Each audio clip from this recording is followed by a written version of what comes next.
রাধে রাধে বন্ধুরা, আজকে শেয়ার করবো তোমার সাথে ক্রিসমাস ডের ব্লগ। ঘুম থেকে উঠেই দেখি আমার বর দারুণ একটা সারপ্রাইজ রেখে গেছে আমার জন্য। আমি ভাবলাম আমার ননদকেও একটু সারপ্রাইজ দেওয়া যাক, তাই ওর পছন্দের একটা কেক আর মেরি ক্রিসমাস লিখে নিয়ে চলে গেলাম ওদের বাড়ি। গিয়ে ও ঘুমাচ্ছিল, ওর কম্বলের নিচে রেখে দিয়ে চলে এসেছি। আর ভোরবেলায় বেরিয়ে পড়েছে একটু সাইক্লিং করতে শীতের মধ্যে, দারুণ লাগছিল।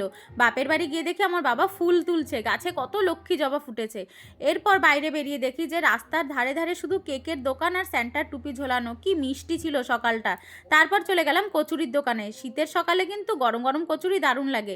সন্ধ্যাবেলা গেলাম বাপের বাড়ি, একটা কেক দিদি এনেছে, একটা কেক আমি এনেছি। দেখো সবাই এক জায়গায়, খুব দারুণ লাগছিল। আর এখানে আমার বাবা এই কেকগুলো এনেছে, সুইস রোল কেক, আর আমার দিদি এনেছিল প্যাটিস।